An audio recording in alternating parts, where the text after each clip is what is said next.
Assalamualaikum warahmatullahi wabarakatuh. Perkenalkan, saya Liza Oktavia Pratiwi dari D3 Kebidanan Semarang Kampus Kendal dengan NIM akhir 27. Di sini saya akan menjelaskan tentang materi fisiologi sistem reproduksi wanita. Mari kita mulai. Baik, yang pertama adalah organ reproduksi wanita dari tampak depan. Nah, di sini ada beberapa bagian dari tampak depan vagina. Yang pertama adalah mons pubis.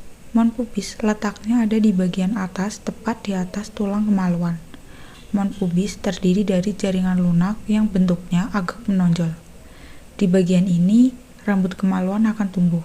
Rambut kemaluan berfungsi untuk mengurangi gesekan ketika melakukan hubungan intim. Selanjutnya adalah klitoris. Klitoris bentuknya kecil, seukuran kacang. Di bagian ini terdapat banyak jaringan saraf yang sangat peka terhadap rangsangan. Klitoris ini sangat berperan dalam melakukan hubungan intim. Selanjutnya adalah lubang uretral. Lubang ini fungsinya untuk tempat keluarnya urin. Lubang uretral berada tepat di bawah dari klitoris. Kemudian ada lubang vagina. Lubang vagina berada di bawah lubang uretral.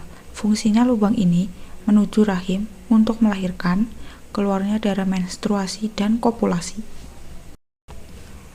Kemudian ada labia minora. Labia minora adalah membran yang tipis dan tidak memiliki rambut, akan tetapi memiliki kelenjar minyak. Pada gambar ini ditunjukkan oleh area yang berwarna merah. Labia minora akan mengerucut pada bagian klitoris. Selanjutnya adalah labia mayora. Labia ini bentuknya lebih tebal dari labia minora. Pada labia ini dapat ditumbuhi rambut, mengandung jaringan lemak, kelenjar minyak, dan kelenjar keringat. Selanjutnya, kita akan melihat organ reproduksi wanita dari samping sebelah kiri. Di gambar ini terletak di antara kantong kemih dan usus besar bagian bawah. Dari bagian luar ada lubang vagina, kemudian masuk ke dalam hingga sampai ke uterus. Selanjutnya, kita bahas organ bagian dalam. Yang pertama adalah ovarium. Ovarium bentuknya bulat atau oval. Ovarium ditambat oleh otot sehingga dapat menempel di sisi luar uterus. Isi dari ovarium adalah folikel-folikel yang nantinya akan menjadi ovum. Hal yang menarik adalah bahwa setiap perempuan yang lahir sudah dikaruniai oleh folikel-folikel dengan jumlah tertentu. Biasanya adalah ratusan, ribuan, hingga jutaan. Ketika dia mulai memasuki masa pubertas, maka setiap folikel-folikel ini akan dimatangkan menjadi ovum. Selain memproduksi sel telur, ovarium juga menghasilkan hormon estrogen dan progesteron. Hormon ini dihasilkan berdasarkan siklus ovarium. Selanjutnya adalah fimbre, yaitu rumbai-rumbai seperti tangan. Posisinya corong ke ovarium. Rumbai-rumbai ini akan menerima sel telur ketika diovulasikan oleh ovarium. Setelah diterima sel telur, akan dialirkan ke tuba falopi. Bagian selanjutnya adalah tuba falopi. Tuba falopi ini akan mengalirkan sel telur menuju uterus. Di dalam tuba falopi terdapat banyak sekali silia yang bergerak searah. Nah, fungsinya untuk menggerakkan sel telur. Biasanya di tuba falopi terjadi fertilisasi antara sel telur dan sperma.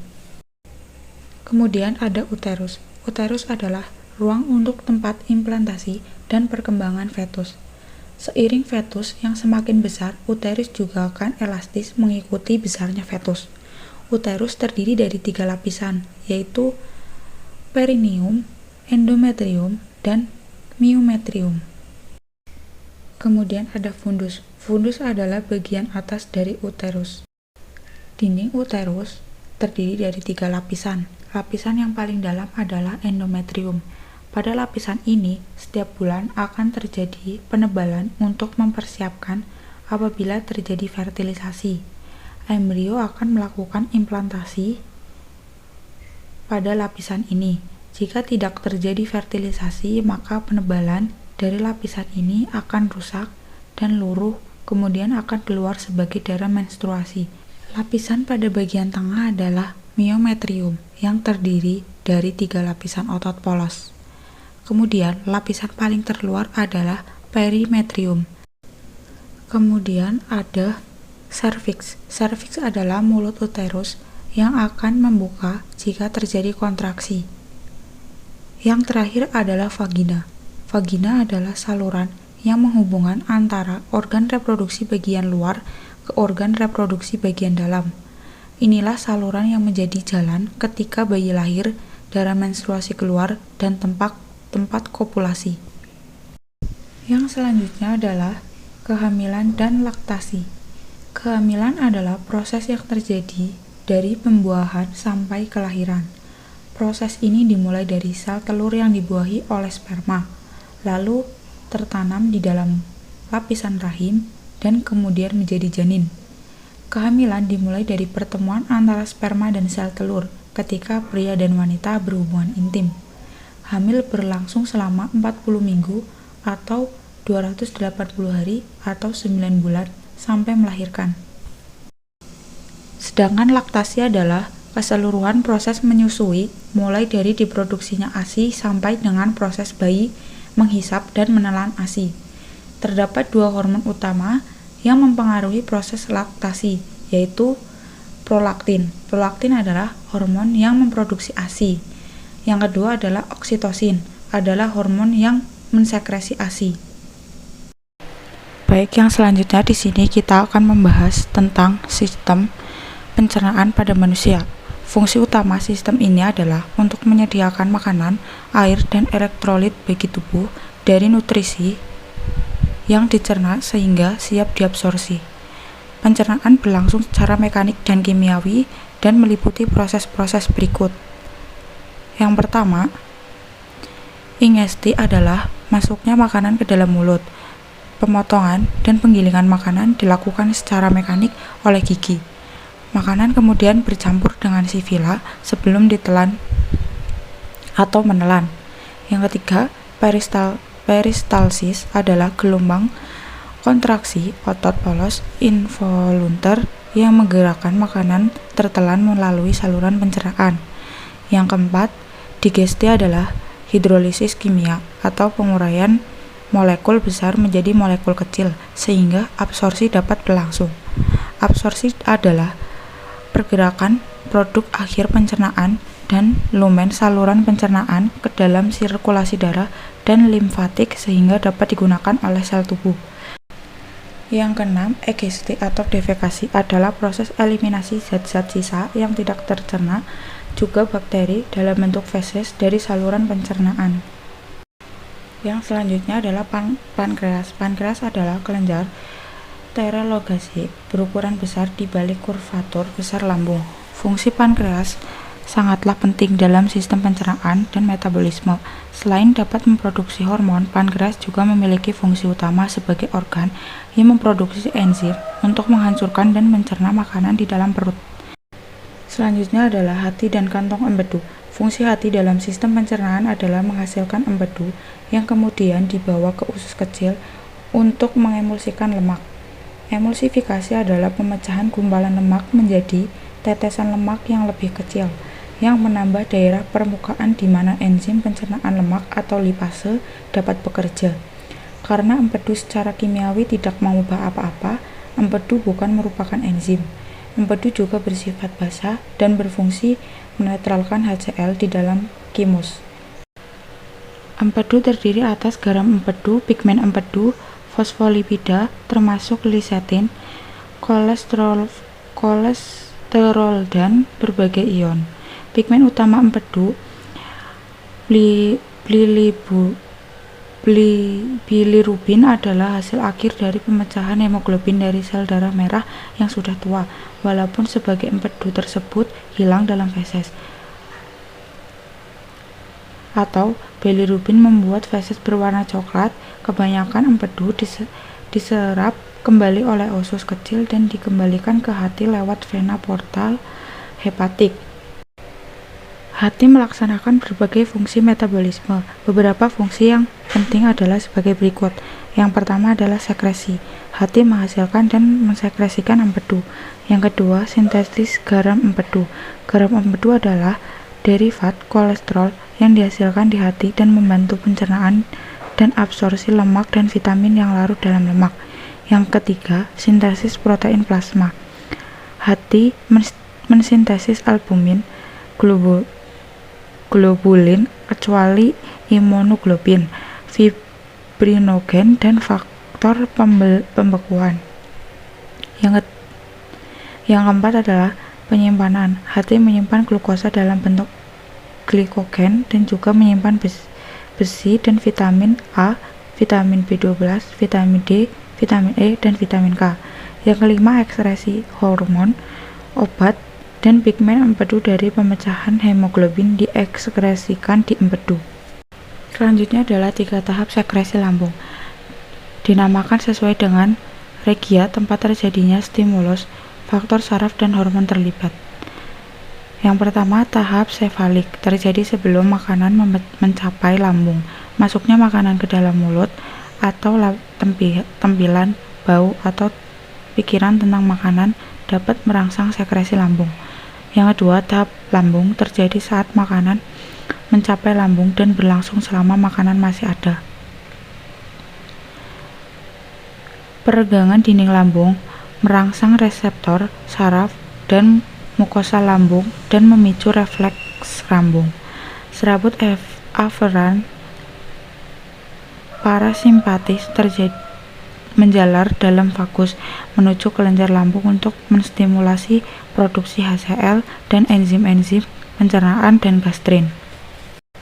Asam amino dan protein dalam makanan yang separuh tercerna dan zat kimia atau alkohol dan kafein juga meningkatkan sekresi lambung melalui refleks lokal. Fungsi gastrin antara lain: gastrin merangsang sekresi lambung. Gastrin meningkatkan motilitas usus dan lambung. Gastrin mengkontriksi sfinkter esofagus bawah dan merelaksasi sfinkter pylorus. Efek tambahan seperti stimulus sekresi pankreas dan meningkatkan motilitas usus juga termasuk fungsi gastrin. Pengaturan pelepasan gastrin dalam lambung terjadi melalui penghambatan umpan balik yang didasarkan pada pH isi lambung. Jika tidak ada makanan dalam lambung di antara jam makan, pH lambung rendah dan sekresi lambung terbatas. Makanan yang masuk ke lambung memiliki efek pendaparan atau buffering yang mengakibatkan peningkatan pH dan meningkatkan sekresi lambung. Selanjutnya adalah tahap usus. Terjadi setelah thymus meninggalkan lambung dan memasuki usus halus yang kemudian memicu faktor saraf dan hormon. Sekresi lambung distimulasi oleh sekresi gastrin duodenum sehingga dapat berlangsung selama beberapa jam. Gastrin ini dihasilkan oleh bagian atas atau duodenum, usus halus, dan dibawa dalam sirkulasi menuju lambung. Sekresi lambung dihambat oleh hormon-hormon polipeptida yang dihasilkan duodenum. Hormon ini yang dibawa dalam sirkulasi menuju lambung disekresi sebagai respons terhadap asiditas lambung dengan pH di bawah 2, dan jika ada makanan berlemak, hormon-hormon ini meliputi gastrin inhibitor polipeptida atau GIP, sekretin, kolesistokinin atau CCK, dan hormon pembersih enterogastron. Gerakan propulsik atau peristaltik adalah makanan bergerak menuju sepanjang saluran dengan kecepatan yang sesuai untuk terjadinya pencernaan atau absorpsi. Rangsangannya yang dapat menimbulkan gerakan peristaltik antara lain pergerakan usus, iritasi epitel pelapis usus, sinyal saraf ekstrinsik terutama parasimpatis, refleks meintericus atau refleks peristaltik, dan gerakan peristaltik ke arah anus atau hukum dari usus. Yang kedua, gerakan mencampur yang menjaga agar isi usus tetap tercampur setiap waktu. Pada beberapa tahap, gerakan peristaltik sendiri menimbulkan sebagian besar pencampuran. Pada tempat lain, kontraksi konstriktif yang lebih berperan dalam proses pencampuran, namun ada pula yang melibatkan kedua proses tersebut. HCl, Sel-sel partikel secara aktif mengeluarkan HCl ke dalam lumen lambung. Fungsi HCl dalam proses pencernaan adalah mengaktifkan prekursor enzim pepsinogen menjadi pepsin dan membentuk lingkungan asam untuk aktivitas pepsin, membantu penguraian serat otot dan jaringan ikat. Bersama dengan lisozim, bertugas mematikan mikroorganisme dalam makanan. Pepsinogen pada saat diekskresikan ke dalam lambung, pepsinogen mengalami penguraian oleh HCl menjadi bentuk aktif pepsin. Pepsin berfungsi dalam pencernaan protein untuk menghasilkan fragmen peptida karena fungsinya memecah protein. Maka peptin dalam lambung harus disimpan dan disekresikan dalam bentuk inaktif atau pepsinogen agar tidak mencerna sendiri sel-sel tempat ia berbentuk. Sekresi mukus. Mukus berfungsi sebagai sawar protektif untuk mengatasi beberapa cedera pada mukus lambung. Sekresi gastrin. Di daerah kelenjar pylorus atau PGA lambung terdapat sel G yang mensekresikan gastrin. Sekian dari saya. Terima kasih. Wassalamualaikum warahmatullahi wabarakatuh.